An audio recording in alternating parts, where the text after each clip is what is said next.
Helltaker Pancakes. Now, before we actually start making pancakes, we're going to be making our own chocolatey, hazelnutty, Nutella-y spread. For this, we're going to use about 12 to 13 ounces worth of hazelnuts, and we got to get these peeled because then it'll be kind of weird otherwise. It'll get a little gritty. So to do this, we're going to roast these off at 350 degrees for about 7 minutes. We're also going to add about 50 grams worth of chocolate chips, about 40 grams worth of granulated sugar, as well as about 20 grams worth of milk powder if you have it. This is really, really nice in this. It gives it a nice flavor. We also need a bit of oil. Oil is up to you, but I'm using coconut oil for this, and we're going to need about 40 grams worth of oil of choice. Once your hazelnuts are ready, pull those out of the oven and let them cool for about 5 or 6 minutes just so you can handle them. And then yes, we're going to be peeling the hazelnuts. Now again, this is super optional. You could just buy Nutella, like I have some in my pantry, but it'll be fine. To get some of the rest of the shells off, I actually shook this in my container just to help the process along because it was taking forever. Once you have your hazelnuts ready, go ahead and pop this into your food processor and get this blending.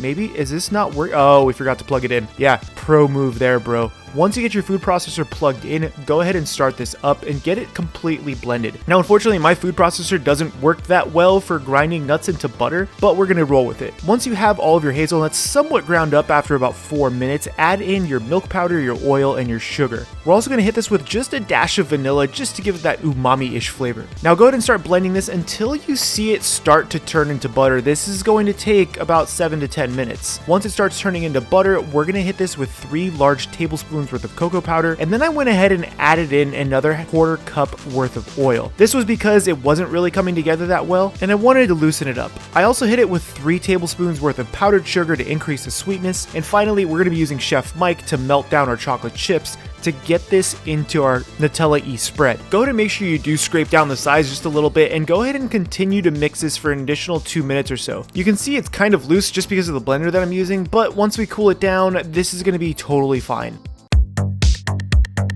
Now for the actual pancakes. The actual pancake recipe is 1 cup of flour to 1 cup of milk to 1 whole egg. It's super simple to put together. Now once you have everything together, go ahead and whisk this until it's completely smooth. You want to make sure that this has a very smooth texture so that way when we start baking it, you're not going to really have any weird lumps of flour or anything like that. Now I went ahead and tested a small amount of this because as I was whisking it, I noticed it was a little bit thick, and as you can see in my pan, this doesn't move around quite enough. It does have a nice texture to it, but I wanted these to be just a little bit thinner, so I went ahead and adjusted it by adding just about a tablespoon worth of milk. After adding that extra tablespoon, you can see how much better this started to flow out of my container. Now we can actually start cooking these guys to be those nice thinner style pancakes. You only want to cook one side for about 2 minutes before flipping it over. That second side is only going to need to cook for about 60 seconds before you remove it from your pan. Place this on whatever plate you're using, and we're going to be keeping these at around room temperature until we're ready to start rolling these things. Now, I wanted a little bit more color on my pancakes, so I did add just a touch of butter to my pan before adding more batter. The fat from the butter is going to give it some color, so that way it doesn't have this really stark white look to it.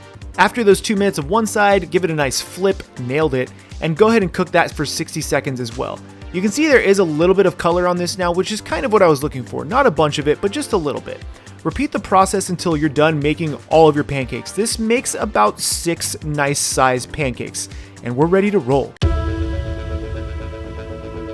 Now we do need a few more fillings. One of them is going to be this ricotta filling. For this, we're using about a 1/4 cup worth of ricotta to 1 teaspoon worth of granulated sugar. Just go ahead and give this a mix, nothing too important here, but also add in a pinch of salt just to kind of change up the flavor. Give this a taste and really season this how you want. If you want it sweeter, go ahead and make it sweeter, but I like the way this tasted. Now here is our chocolatey Nutella mixture. You can see it is spreadable, but it isn't as smooth as I would wanted it because again, my food processor isn't that great. We're also going to need a little bit of sour cream and a single banana for another one.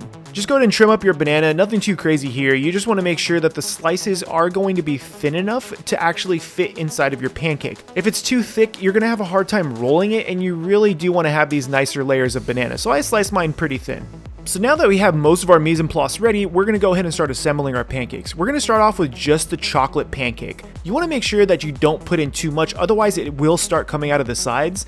Make sure it's spread throughout the pancake and gently roll it up and away from you. Continue this process with all of your ingredients. I'm going with the chocolatey banana-y variety next because I'm super excited about that one. And just go ahead and tuck and roll like with everything else. With the ricotta, you do want to make sure that, again, this is spread throughout and not too thick of a layer. This one will be a little more flat than the other ones, but it's going to be delicious. Now, they also mentioned honey for this for one of them, which is a really, really nice touch. And I'm using this really beautiful honey that someone had sent me from Australia. That one I'm excited for. The final one is a little bit of jam, and this is a strawberry rhubarb jam I made quite a while ago that I had some laying around, but use whatever jam you want for this. And there it is. Helltaker Pancakes. Super simple, super delicious. I can't wait to dig into these. There you go, guys. Some pretty easy Helltaker pancakes. These don't take a lot of time, especially if you don't really want to make your own Nutella kind of chocolatey spread, which I wasn't super happy with, probably because I did the process a little bit off, but it still tastes really nice, but I have a feeling they have their secrets. First one we're going to try is just a regular chocolate pancake, because that seems to be what he has given his entire harem, but you can see the layers are still really, really nice. It didn't melt too badly. I was kind of worried about that because of the texture, but I mean, that's really good. It does have the Nutella flavor to it. The next one we're going to try is the banana Nutella. We're just going to go straight up. I love banana Nutella. I think it's fantastic. Rachel hates it. That's the better one. But they also mentioned if you put a little bit of sour cream on top of this, it reduces the sweetness. So I'm just going to put just a little smear of sour cream on there. I've never, ever, ever, ever had sour cream on my pancakes. I never thought to put sour cream on my pancakes, but I feel like it's going to be really good. That made that so much better. The other interesting one that I wanted to try was that ricotta with a little bit of sugar in it. The cheese that they had mentioned is definitely not ricotta. It's something that I couldn't find locally. I'll put the name down below so you guys can see what it is because I can't pronounce it, but look at that guy. That one looks nice. Not overly sweet. It's a really nice subtle flavor to it. And then we have the honey. This honey was sent to me from Australia. It's gonna be honey and pancakes. Yeah, this honey one is pretty fantastic, and that's just gonna be as good as whatever honey you're using. That one's really, really nice. And then finally, they mentioned a jam one, so I used my strawberry rhubarb jam for this. Tastes like summertime. I mean, come on. Pancakes like this are deceptively easy to eat, and I could probably go through this entire plate, regret it in about half an hour, but I'm gonna go ahead and share. I'm gonna share with Rachel. We'll give her one more. It'll be fine. Let me know what your favorite style of pancakes are down below. I love this style because, again, they're just, you can have so many different flavors, you know, and just make a little party going on. My name is Chef PK. Get subscribed. Remember, keep playing with your food. Also, Helltaker, that game is frustrating. I don't even know how I beat it. Yes, I probably used guides. Leave me alone.